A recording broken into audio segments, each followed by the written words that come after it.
que x est égal à y.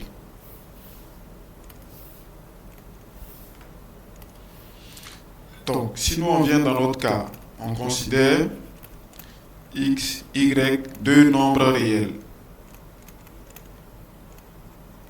On suppose que x est inférieur ou égal à y et y inférieur ou égal à x. Et on veut montrer qu'on a l'égalité. Donc prenons nos hypothèses.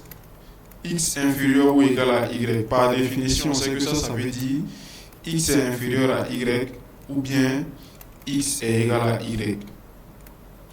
Y inférieur ou égal à x, ça veut dire y inférieur à x ou bien y égale à x. On met les deux assertions en commun. C'est une conjonction. Et on regarde les différents cas de figure qu'on peut avoir. Si x est inférieur à y, on ne peut pas avoir que y est inférieur à x.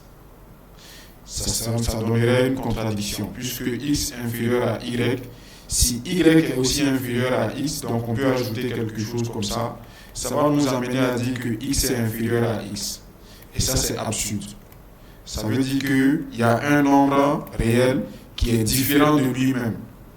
Même pas un nombre réel, tout nombre réel est différent de lui-même, si vous voulez, puisque c'est quel que soit x. Ça, c'est absurde, c'est pas vrai. J'espère qu'on se suit jusque-là. Donc, x strictement inférieur à y, on ne peut pas non plus avoir que y est égal à x. Ça va nous amener à la même contradiction. X strictement inférieur à y et y égal à x, ça va nous amener encore x strictement inférieur à x lui-même. C'est absurde.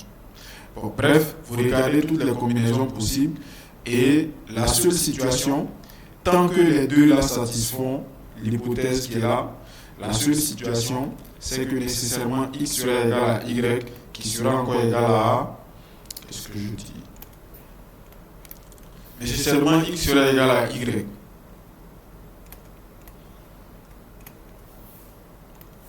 X égale y, y égale x, c'est la seule, comment je dis ça, c'est les seuls événements qui peuvent survenir en même temps. Donc si x est inférieur ou égal à y et y est inférieur ou égal à x, on a que x est égal à y. Là, on en est sûr. Donc, notre relation ici, là, elle est antisymétrique.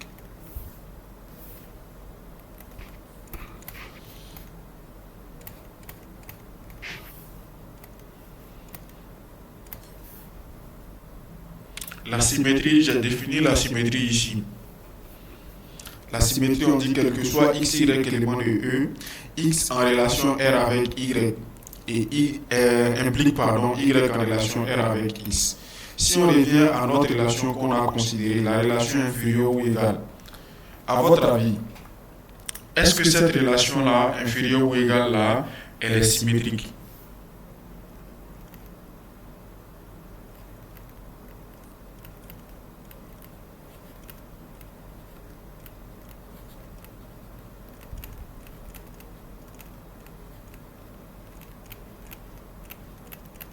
Est-ce que cette relation-là est symétrique? Proposition de réponse. Bon, monsieur Nestor en bas, allez-y. Bonjour, docteur. Oui, bonjour, monsieur. Voilà, je vais revenir sur, comment on appelle, la partie dont on vient de définir, l'antisymétrique. Ok. Quand voilà, on a supposé ici que, bon, pour que la relation soit antisymétrique, il faudrait que x soit inférieur ou égal à y et y inférieur ou égal à x. Et quand on a vérifié, on a trouvé que x, et l'implication est juste. Maintenant, de l'autre côté, on a trouvé que si x est inférieur à y, y ne peut plus être inférieur à x. Bon, mais moi, je ne sais pas pourquoi on a conclu que c'est antisymétrique. Vous voulez parler du cas précédent? Oui, oui, oui. Non, ce cas-là. Voilà. Ce cas-là ici, là, Oui, oui. ce cas-là ici, là, on conclut que c'est antisymétrique parce que, étant donné deux réels, on peut très bien avoir l'un inférieur ou égal à l'autre et en même temps que, on peut très bien avoir ça. En fait, ça dépend de la définition de la relation. Et c'est là où, c'est pourquoi j'ai rappelé, où est-ce que j'ai rappelé la définition. Bon, vous l'avez ici, hein, mais j'ai rappelé la définition même de la relation.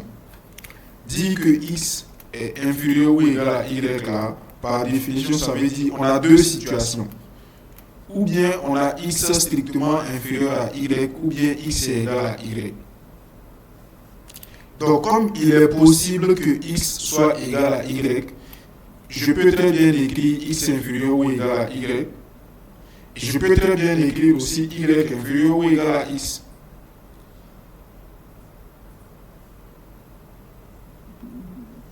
En fait, les deux relations Oui, sont possibles. je vois ça. Mais tout à l'heure, quand on a montré, essayé de démontrer ici, ce que vous avez souligné ici, Mhm. on a Je ne vous entends plus.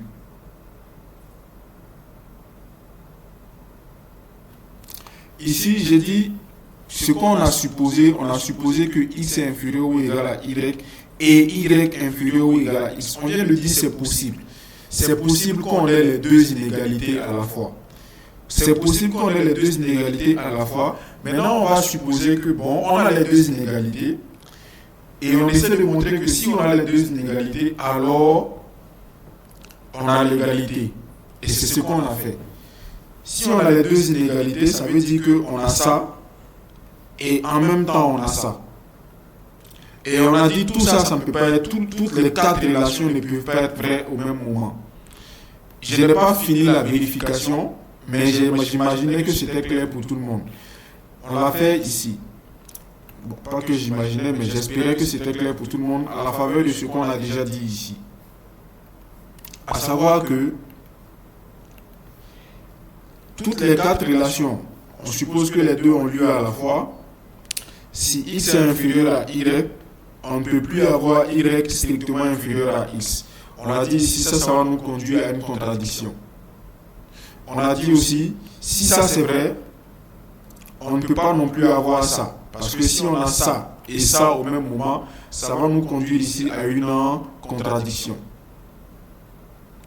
Dernier cas, c'est ce dernier cas-là qu'on n'avait pas vérifié. Disons avant-dernier cas, déjà on dit X strictement inférieur à Y, on ne peut pas le composer avec aucune des deux autres assertions. Donc si X est inférieur à Y, alors aucun des deux là ne se réalise. Alors que comme on a dit, on a une conjonction, nécessairement il y a un qui se réalise ici et il y a un qui se réalise ici. De la même manière, si Y est inférieur à X, c'est la même chose. Aucun des deux ici ne peut se réaliser. Ça va nous conduire aussi, ou bien ça va nous conduire à une contradiction dans tous les cas, je vais dire. Si Y est strictement inférieur à X. Donc le seul cas de figure qui reste, quand on est sûr que, quand on a qu'il y a la conjonction, les deux inégalités sont vraies au même moment. Du moment où on a l'information que les deux inégalités sont vraies au même moment, la seule possibilité qui reste, c'est que X soit égal à Y, Y égal à X. C'est la seule possibilité. C'est ça qui nous conduit à conclure ça, et donc que la relation est antisymétrique.